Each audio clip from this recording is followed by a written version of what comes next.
Good evening, everyone, and happy Hanukkah. Welcome to our 23rd annual Jewish Book Festival, sponsored by the Jewish Federation of the San Gabriel and Pomona Valleys. My name is Wynn Langer, and I am the co-chair of this evening's author event, along with Barbara Droutman, and will be your moderator tonight. It takes a tremendous amount of effort and commitment to create this festival.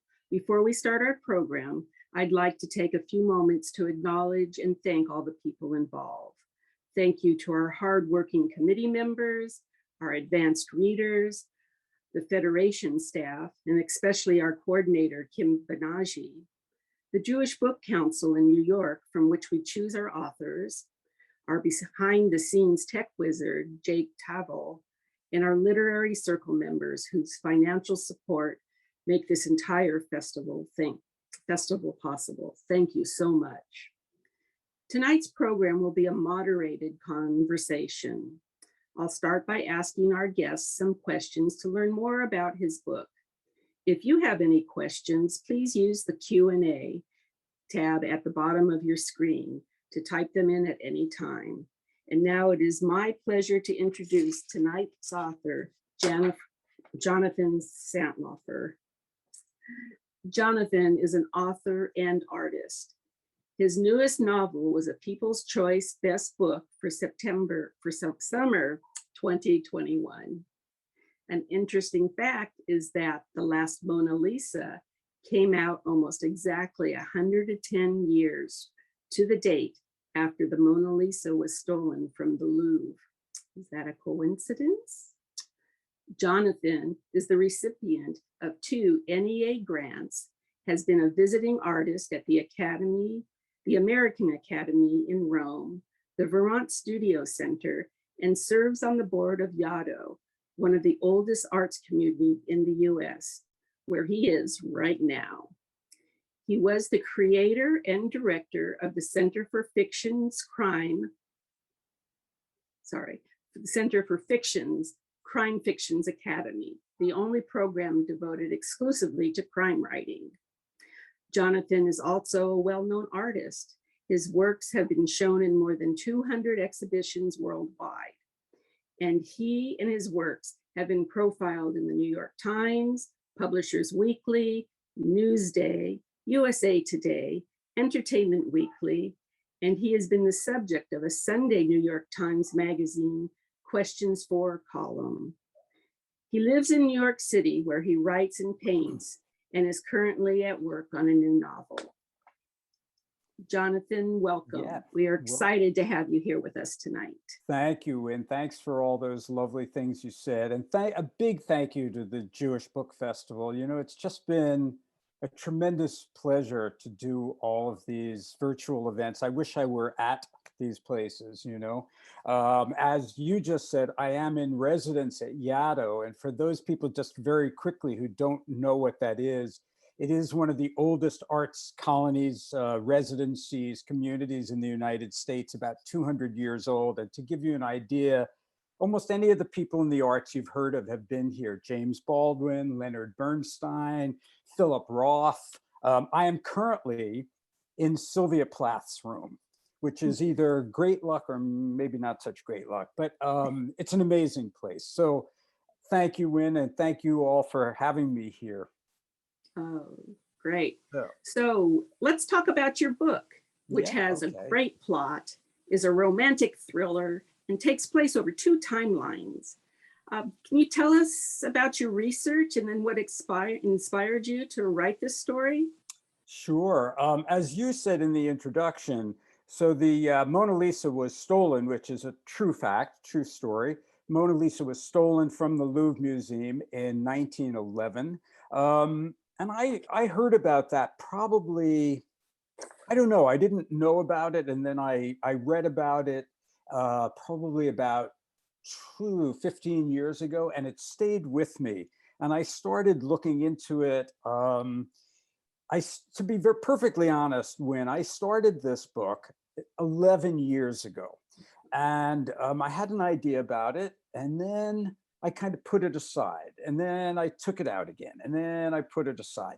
And the big issues for me so the biggest issue was, how do I tell this story? Because I wanted to use some of the true stories, some of the facts, but I also wanted to create, as you said, a big romantic kind of historical thriller. And so mixing fact and fiction and how I was going to play between the past and the present was a very big thing for me. And the way I ultimately did that, and you know this, you read the book, and this is not at all a spoiler, but I created a prison diary for the man who stole the Mona Lisa. Can I go backwards for a minute and tell people who don't know this story, Of just to course. fill them in? Okay. So in 1911, a man named Vincenzo Perugia was fired from the Louvre. He was a part-time carpenter, worked there, and he was fired. So he was a disgruntled Louvre employee. And there's slight variations to this story, but the most accepted one is that he hid in a broom closet overnight. He came out in the morning. He knew the museum would be closed to the public. He went into the Salon Carré where the Mona Lisa was hanging, and he took it off the wall. Now, he knew exactly how to do that because he had been the carpenter who made the frame and the box and installed the painting. So he took it off the wall, went into a hallway, took the frame and the glass off, dumped them, took the panel, put it under his Louvre tunic, his smock, and walked out of the museum. Now, the most astonishing thing probably to me about that story, not just that it was stolen, was that the Louvre, nobody in the Louvre Museum noticed the painting was missing for 2 days. Yeah. Which gives you an idea that the Mona Lisa was not the famous painting we know of now. I mean, it was one of Leonardo's 15 or 16 oil paintings. So it was already, of course, a valuable and important painting. Leonardo only made, you know, we know so much about Leonardo through his notebooks and his drawings and his frescoes, but in terms of oil paintings, he was a bit of a slacker. You know, he just didn't make very many. So it was an important one because it was only one of 15, now 16. But the theft made it a media sensation. More people lined up to see this blank space on the wall where it had hung than had ever come to the Louvre to see the painting, which I think is remarkable. The painting was missing for 2 years. He had it he built a sort of a box with a fake bottom, and he hid the painting in his apartment, which, by the way, you know, 60 policemen came to the Louvre, searched it. They even interviewed him because they interviewed all the Louvre employees, but they didn't find it. They never would have found it, actually. But anyhow, what inspired me was to sort of try, and I did tons of research to get the real story. And then I decided to have more fun because fiction is actually sometimes so much more wonderful to play with, or it is for Sure. me. And so I created this backstory for Vincenzo Perugia, who becomes Vincent in my novel. And it's a very romantic and a story I loved. And so I go back and forth in time, which was the Yeah. Was way that hard to yeah. do? Was it hard to write those two timelines? Um, yes, in some ways it was, you know, because I didn't do what some people might do, and maybe it would be easier. I didn't write the whole present and the whole past. I literally wrote it, you know, sort of consecutively and chronologically. But of course, I am a insane rewriter. So I probably have, and I'm not kidding when I tell you I probably have 60 drafts easily Wow. of this book. And so, you know, I no longer remember the pain of the book because it's a book that I'm very fond of. And the other thing is when, you know, as a writer, as I think any kind of artist, part of your job is to make it look easy. You don't want people to see that oh my God, I've suffered for this book. No, I don't want that. I want my reader to have a great time. You know, I want them turning pages. I want them engrossed in the story. And you know, the idea of when you have a book that goes back and forth between two stories, the great challenge, of course, is to make both stories equally compelling. so that your reader doesn't think like, oh gosh, I don't want to leave that story, or, they want to keep going back and forth. And that to me was, as I rewrote and played with it, the biggest challenge, like, where do I cut this off? How do I jump to the next section? And I can't say that it's fun to work like that, but it is a challenge to work like that. And ultimately, I think it's fun for the reader, and that's the important part. It is. So It's a great. It reads so easily and effortlessly. I love hearing that. Yeah. I really do love hearing that. And when people say to me, I read your book in like a day and a half, and I think, oh, it only took me like 300 years. But the truth is, I'm thrilled to hear that, because that's what I want. I want people engrossed, and yeah. So this book was different for me, because it's historical. It's a mix of fact and fiction. As you said, it's a romance. There are two romances in Two this book. romances. I'm becoming very romantic, I think, in my older age. I never wrote a romance before, and I have two: a romance in the past and a romance in the present. And to be perfectly honest, I'd say, as I wrote them, to me, the romance in the present started to become an echo of the romance in the past. So that the characters in the present, the thief's great grandson, Luke Peroni, who meets this woman, Alexandra, to me were like a contemporary shadowing of Vincent and Simone, the thief and his wife in the past. And in my head, they became, kind of almost this weird reincarnation of that couple. Yeah, it was wonderful. And Luke is a very complex character. I mean, he's, and I was trying to figure out what drives him to actually, well, I did figure it out, but what drives him to leave his job and everything. I mean, I know things have happened along the way, but is he a conglomeration of people or how did you bring him into being? That's always interesting to think about, because when when I start with a character, they have there's certain things I want them to have, or they have. And then as I write them, I don't outline a book. So I don't know totally where I'm going, which is because for me, I want to be as excited as my reader. Even though I rewrite, I don't, I have all these things happen. So Luke, like any of my characters, starts to come alive much more on the page for me. So, at different points in my writing, I'll stop and I might just, for an afternoon or a day, write a little biography, write Luke's life story, or, somebody else comes into the book and I kind of need to know more about them. And so I just start to write it.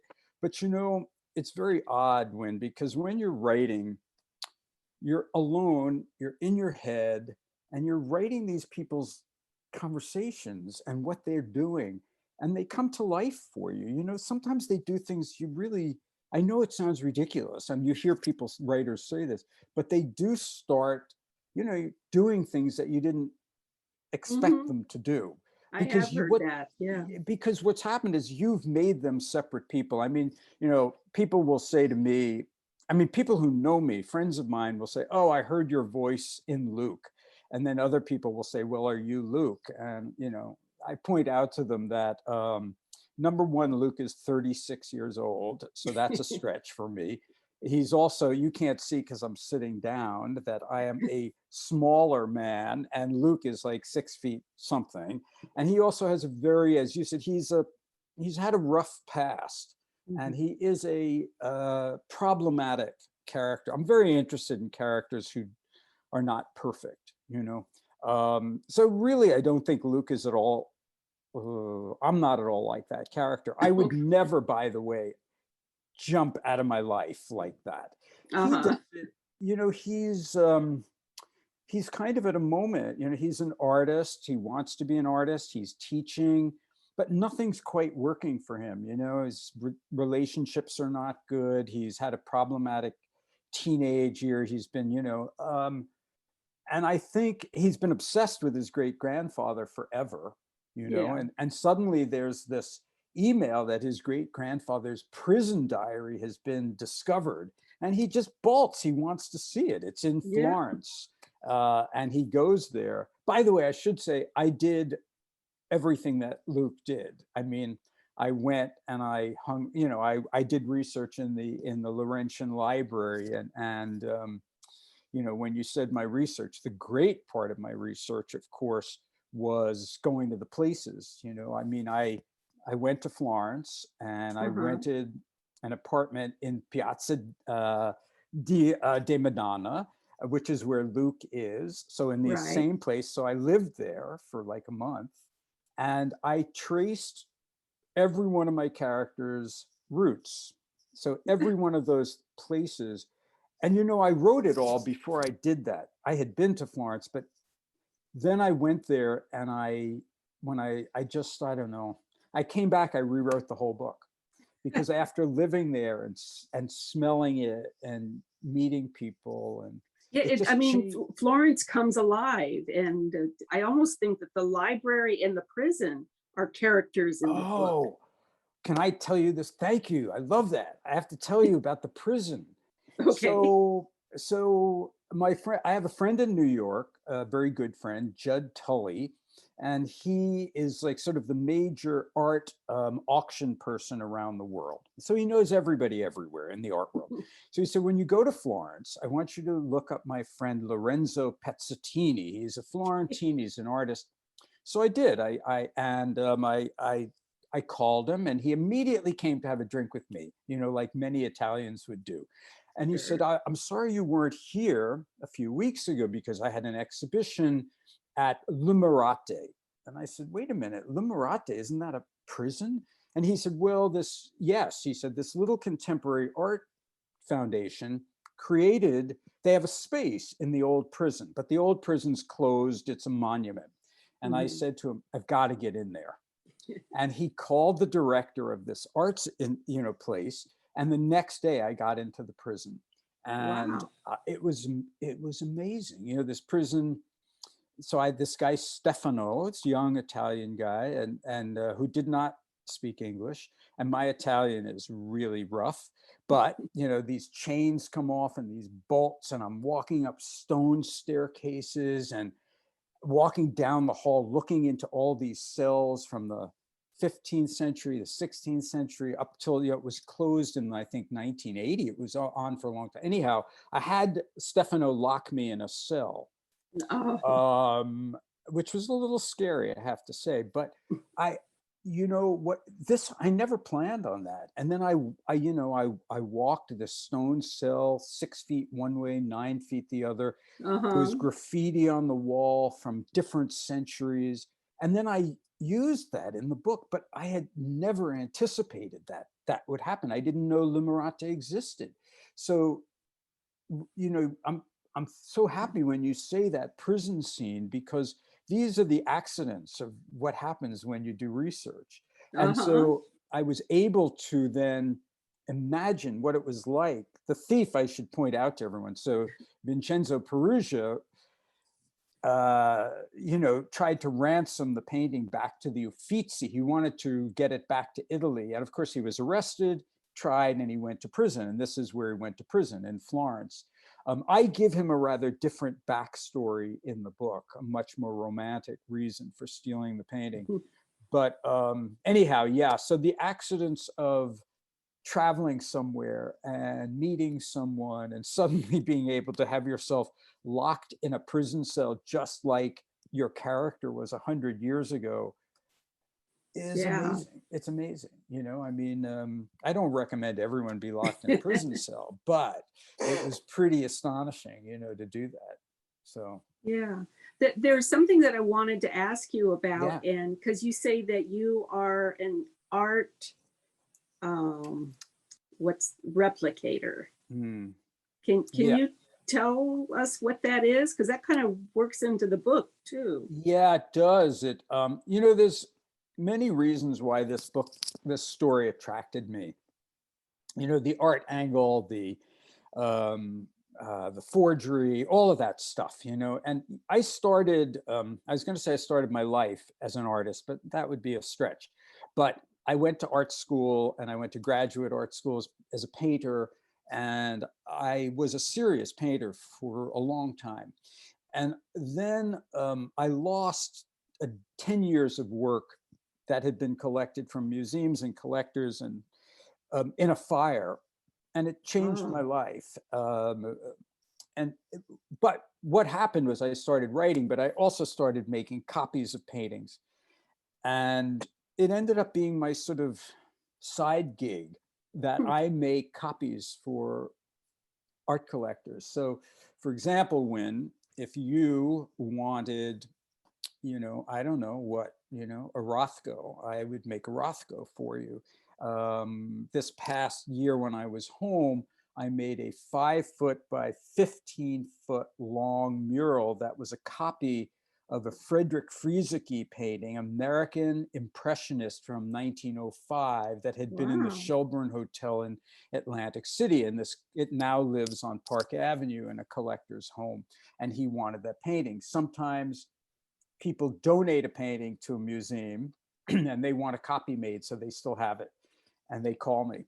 And so, So there's a big market for this. there's a tremendous market. And Whoa, who knew? art, there's also a category nowadays of art about art. So making forgeries, I could go into this for a long time, but I want to basically say that because I know what that's like, writing the scenes of the art forger in the book were really fun for me, and I know what it's like. I knew what this guy would feel like when you're making a copy. So in the book, as you know, and I don't think this ruins too much, because it's um, what happens, and this really did happen, by the way, that when the Mona Lisa was missing, there were copies made. So in the book, I play with that a lot, that there were 6 copies of the Mona Lisa made. There's one at the Prado right now that is a sort of new one they've discovered that was made probably by Leonardo's assistant. But, in the book, the art forger, who's based on a real character, a real art forger who was believed to be involved in the theft and forgeries of the Mona Lisa, a man named Yves Chaudran. I knew what it would feel like to do that, like to slip into another artist's head. I also knew, I don't know, that there's a kind of sadness for a guy like who would be doing that for real, because he's not making his own art. He's gifted with his hands, but not so much with his mind. He's making these copies. But it is what, I only do a few of them. I do like maybe 1 or 2 a year for people because they're very time consuming. But Uh-huh. I draw every day. And so I guess, I don't know, if you were talking to me 20 years ago, I would have said to you, I'm an artist who writes. That's no longer true. I'm a writer who makes art, but Uh-huh. I'm not really, it's very different for me now because more of my time is spent writing. But I do bounce back a bit, and, back and forth. Yeah. And I just am curious about replicating different artists' styles.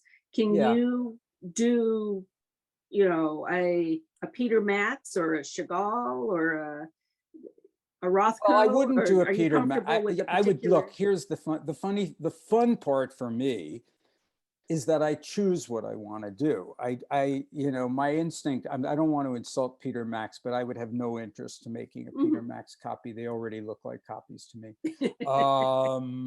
But I was trained, I went to 6 years of art school, and I was trained in a way that I can paint and draw anything. So, the painting I did, as I mentioned, this Frederick Frieseke, is totally realistic. I Mhm. also have made Franz Klein, drip painting, not drip paintings, but abstract expressionist black and white paintings where I've replicated it down to every drip. Wow. So I do it kind of everything, but I choose what I want to do. In other words, if someone comes to me and I'm not interested, I say no thanks. But there are rules that govern that, like you have to change the medium, you have to change the size or something, legally. And I always say to the people who commission these works, don't try to sell it as the real thing, because it's not going to pass those scientific tests. I use Right. all contemporary materials, and I do sign my name on the back. So I remember when my daughter was about 12 and in my studio, and I can't remember what painting I was making, but she said, "Daddy, you should sell that as the real thing." I said, "Honey, do you want me to go to jail?" I mean, so, but I have no interest in passing off my copies as fakes, but it is a fascinating thing to do. Yeah. I've got a question from one of our audience members. This is Yeah. from Meryl, and she wants to know, what are you writing at Yaddo now? And she also said that she stayed there in Pine Guard. Is it Guard. Pine Guard? And she wants to know if it's still there, and that she also Yes. mentioned that ghosts were everywhere. Well, for those people, that's a great question, Merle. I'll tell you in a minute. Yaddo was founded or became what it is because, excuse me, the Trasks, who Spencer and Katrina Trask, whose home this was, these acres and houses, and their 4 children died, and they were artistically inclined children. So Yaddo was formed out of tragedy, but they left their grounds and the entire place in perpetuity for artists. So artists are invited, or they apply, they come here, they live here for free, they're fed, they're housed, they're expected to do nothing but their work. It's an extraordinary, fantastic place. It has saved my life more than once. So Pine Guard is still there. At the moment, the only thing they're using Pine Guard for is to do our laundry. There's nobody living in Pine Guard. I have lived in Pine Guard. I am right now in West House, though I have a visual art studio, a beautiful light-filled studio that I write in, and I do little drawings there. So I move from my bedroom here. I walk across lawns and mainly snow, and go to this beautiful light-filled studio. So, Yaddo is just, it's like artist, I don't know, paradise. Yeah, it sounds wonderful. And what am I working on? Yeah. Well, I'm working on a sequel to The Last Mona Lisa. Oh, good. Yeah, let me take a drink. It's like, I'm not sick. It's just that it's so dry here. Anyhow, I came to Yaddo with about 100 pages of the new book. Boy, I can't believe I'm saying this, but anyhow, they were a mess. They were an absolute mess. And I was in a kind of panic mode, like I'm on a deadline, I'm on a deadline from my publisher. And I just thought, I can't do it. I just can't do this.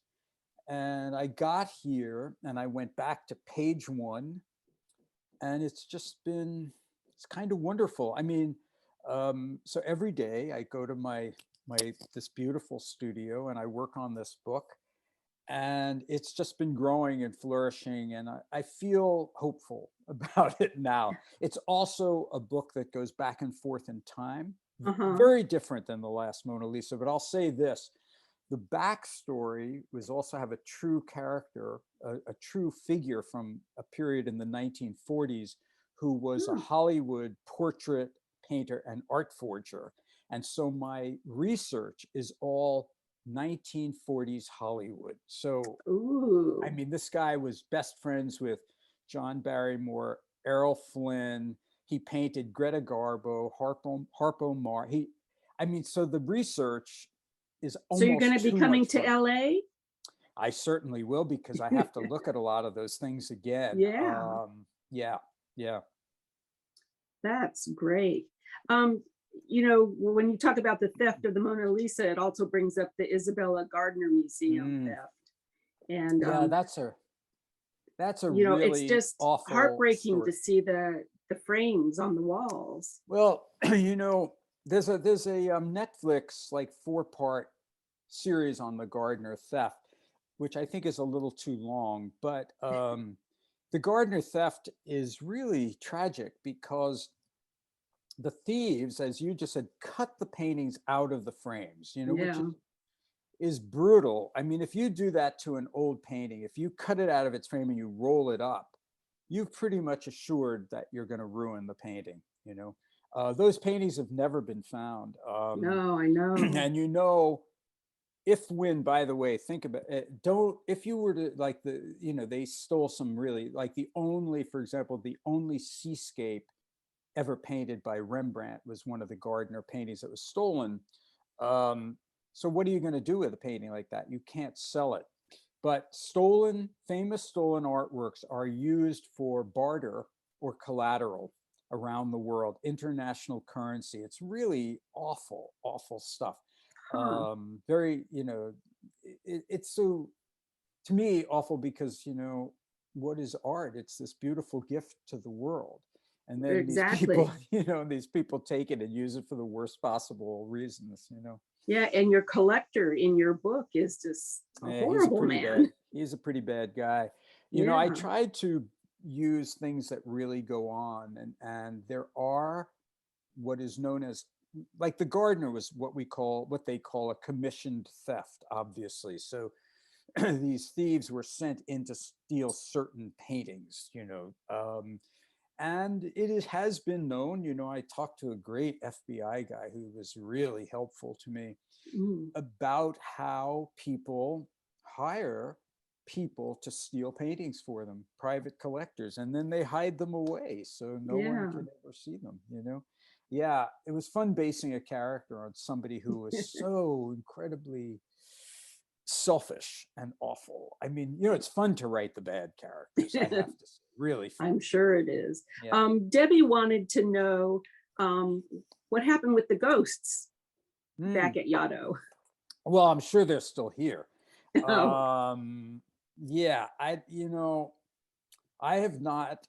I've been at Yaddo quite a few times. I've never really had a ghost encounter, but there is something. I would say this about the place: there is something spiritual about this place. Um, to me, I take it as this somehow this place that is imbued with this kind of tragedy and beauty and pathos that somehow has been given to artists, that they turned this tragedy into this amazing gift to the world. mm, So I haven't run into any ghosts. Maybe they just don't want to talk to me. I don't know. So, oh, but they're probably people talk about it all the time.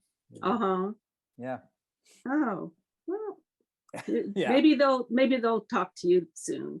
I'll just Yeah. let you know that Michael Browning just wanted to thank you for being the best Hanukkah gift. And he Oh, loved the book and will read more of your work. oh, Michael, thank you so much. That's such a nice thing to say, really and truly. I mean, so this next book then, Michael, is for you because it has a similar structure. Um, it's so nice to hear people say that because when you're writing, when you're making any kind of art, unless you're a performer, it's very isolating, and Mhm. it's a quiet activity. You're inside yourself. And so to know that other people are responding and you've touched another person means a lot to me. And I thank you for that. And one of the things in The Last Mona Lisa, so there are three main characters, a lot of minor characters, but there are three main characters. There's Luke Perrone, the great grandson of the thief. There is John Washington Smith, the Interpol agent. And there's Alexis Verde, who Luke meets. But the two men, I had this idea, and it developed as I wrote the book, that these two men come from very different worlds. Luke is white and Smith is black, but they've both had difficult origins, we could say, Mhm. tough upbringings, and they are at odds with each other. They do not like each other, and they're on sort of opposite sides. I didn't want them to feel like a cliche, oh, they hate each other, now they're going to love each other. But I wanted them to come to a kind of respect for what Yep. each of them did. And because I kind of feel like if there's any hope for the world at all, we're going to have empathy for each other, otherwise we're kind of doomed. And I didn't want my book to have that as it's not at all a theme. I don't play, but in my head, that's what the relationship between these two men was about. Now it's tricky because of course everybody in my novel is representing themselves in a different way. Almost Right. everybody is lying. And so I'll just tell you a quick story, Okay. which is that, so Alex, the woman, the female sort of protagonist in the book, um, I can't say too much, but she's a mysterious character. So the Yeah. book was sold, and I had a brand new editor who I like very much. Um, and so my editor, Shana, uh, said to me, I'd really like you to just do a little bit more with Alex. Can you give me two? Because my book is in many different voices, that in different Exactly. points of view. Yes. And she said, could you write just two small chapters from Alex's point of view, from her head? And I thought, no, I don't. How will I do that? Because there's so many secrets about her. But you know what? I sat down, and not only did I do it, but then it changed Alex for me. And I went through the whole book, and I just sort of looked at and tweaked all of the sections with Alex, because Uh-huh. suddenly I had to be inside her head for these two chapters. And I just knew her better. So, Mm. that was a great thing. I have to say that if you have a good editor, it's just so valuable to have a good editor, who will, because you're so close to your work, and who can say to you something like that, like, I just want a little bit more from this character, and it Uh-huh. it opens things up for me, so. That's wonderful. And of course, I have to say that I read The Art Forger, and there was so many, just the concept of how you go about forging. Is Hmm. that correct? Recreating, maybe, is a Well, I better mean, word. in the book, in the last Mona Lisa, you have a scene. I have a scene where you are absolutely with, I'll just say this. So in the book, you have the diary pages, and Right. Luke is reading those pages, but I knew it would be boring for the reader to just read these diary pages. So the diary pages are kind of an intro, and then I move into that scene in the past. Yeah. So I tried to really make them come alive. So there is a scene where Vincent, the thief, goes to see the forged paintings, and he talks about, and so the forger gets to say, how he buys panels from the 15th century, and how he uses Venice turpentine, and how he ages the paintings, how he draws Yeah. wicks across them, and all of the, and this is what,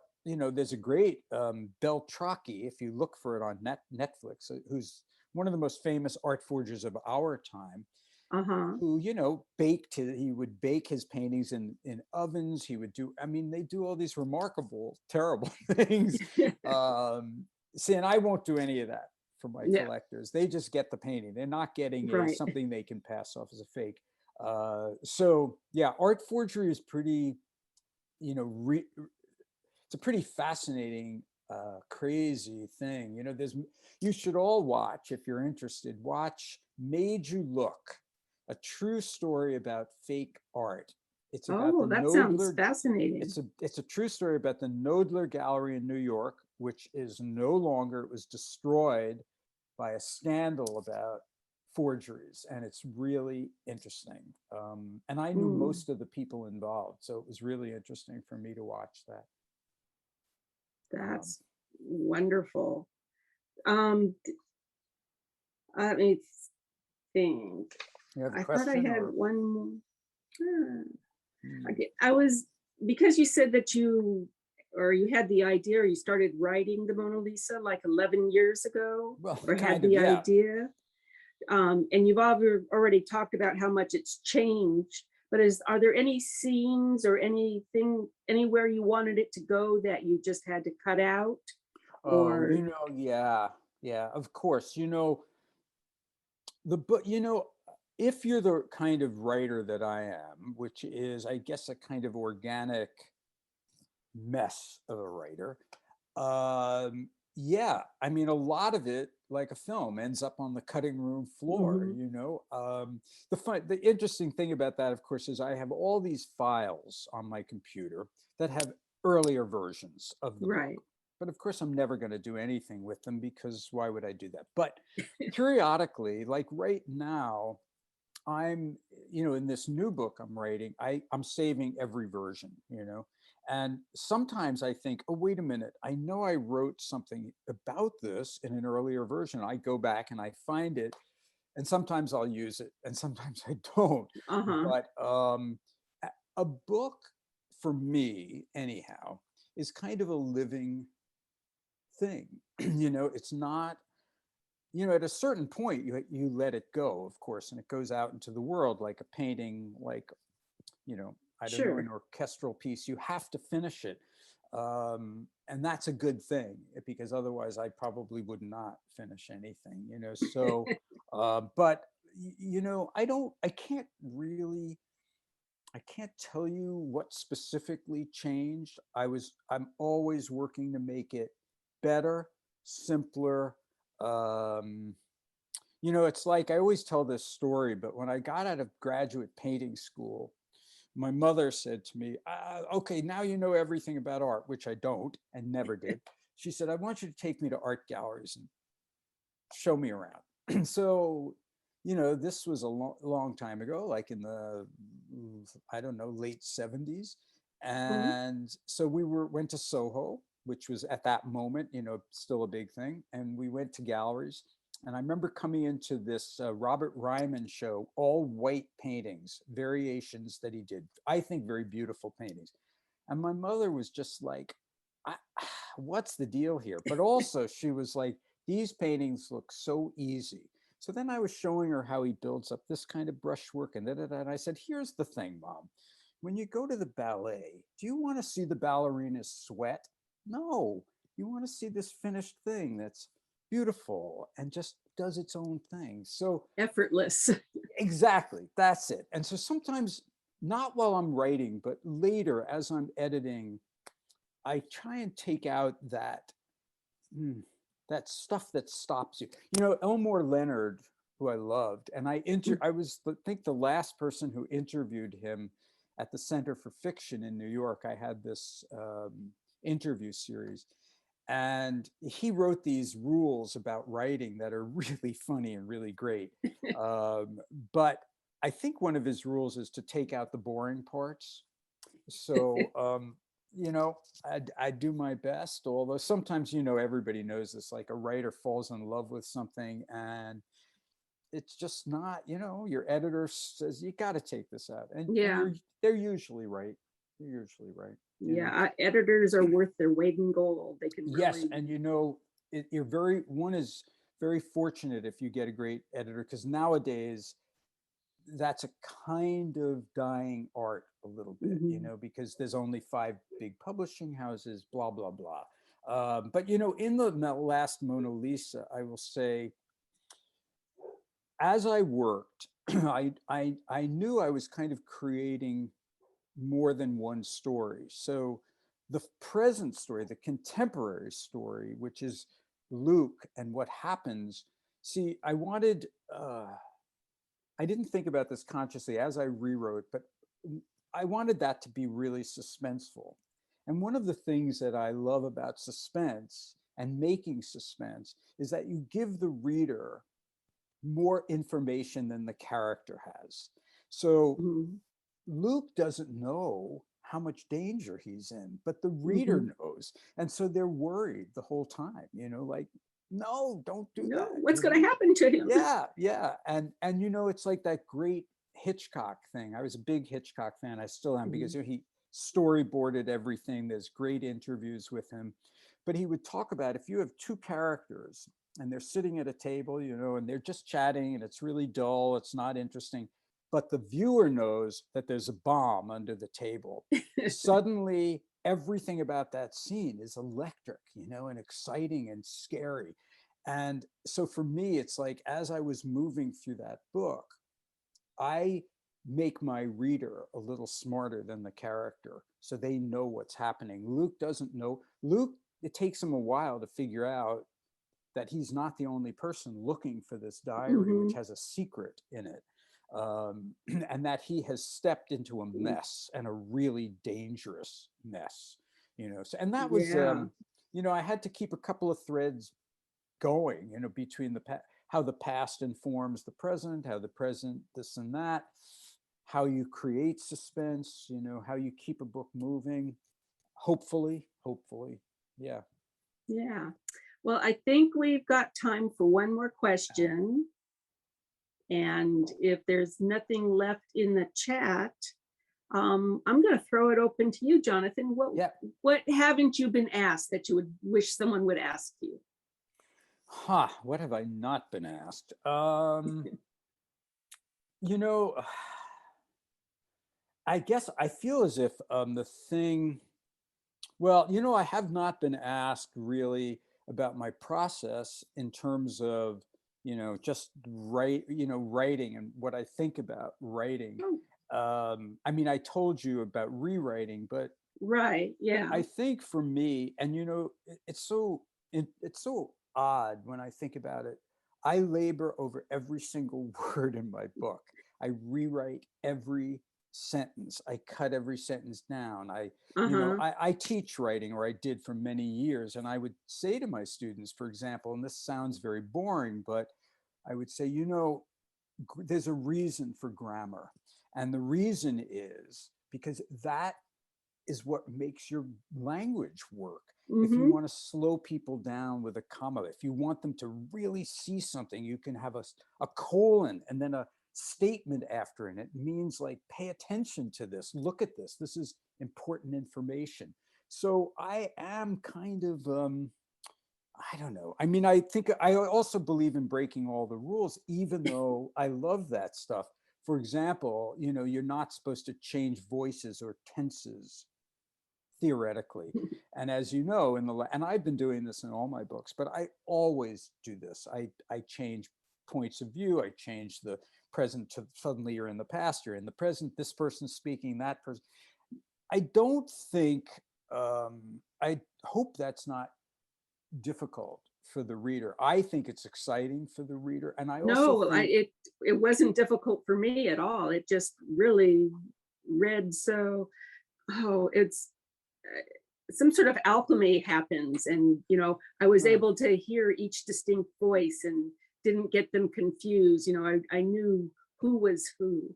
And well, there are many books, well, not many, there are some books where I can't remember, was it character A or B who is the lord of the land, or was that his stepson who's doing the same thing as him? And I just yeah, can't remember those I thank you things. very much for that, because yeah, I mean, I knew it was tricky, but I also think that I always assume that my reader's intelligent, and they're going to figure it out.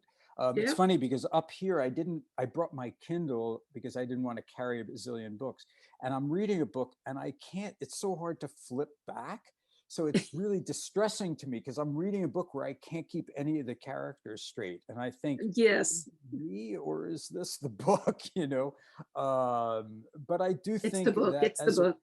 yeah, okay. I think as a writer, you have a responsibility to your reader in many ways, and not, a lot of, I just don't adhere to the thing of, the artist who is not in tune with that. I think you have a responsibility, or unless you don't want to be seen or read. And, I mean, what is a book if it's not read, Yeah, you know? that's true. So Well, Jonathan, I want to thank you so much for sharing your book, I thought this was just a fascinating look at art and life. I mean, they really do intertwine each other.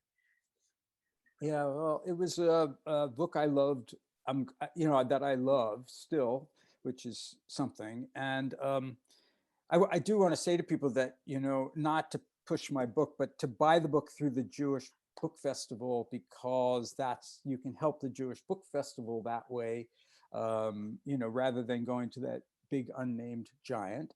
Well, actually, that's a perfect segue because you have written or you've signed some book plates for us. Oh, good. And Jonathan's book is available at Vroman's, which is our official community partner and bookseller for the 2021 Jewish Book Festival.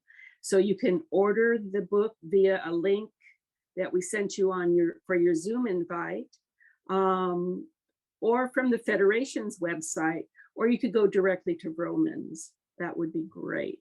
Yeah, well, that's great. Supporting independent bookstores and book festivals, really important. I mean, obviously, I would think that, but I think, it's just a great thing. It's sort of, important to do. Okay, So. and we've put the link to Vroman's Bookstore in the chat. So if anybody needs it, it is there. Jonathan, again, thank you so much. Thank you, and thank you to the Jewish Federation, to all of you. If anybody, by the way, in the back of my book, you have my website. So if you ever have a question, I answer almost all of them, so you can write to me. Be careful what you ask for. Well, I do. I mean, I wrote a memoir, which The Widower's Notebook, many years ago. And I hear from people every day still, and I answer all of those. But that's it's a very different book, obviously. But yeah, I welcome it. I really do, Win. I mean, it's kind of great to hear from people. So that's lovely. Thanks. Okay. Good night. Good night. I'll just let you know that our next event, wasn't that wonderful? I thought he was so fascinating.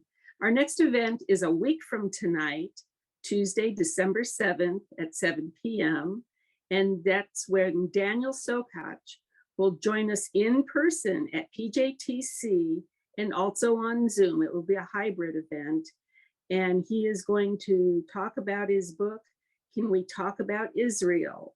A guide for curious, confused, and conflicted. And for those who are able to attend in person, the PJTC Sisterhood is preparing a delicious addendum. So I'm going to be there. I'll see you there. And then our final event of the season will be on Zoom, Saturday, December 11th at 7 p.m. Please join us and Ira Rosen as he discusses his tell-all book, Ticking Clock, behind the scenes at 60 minutes. Again, thank you for joining us and for supporting the Jewish Book Festival. And we look forward to seeing you again next time. Have a lovely evening.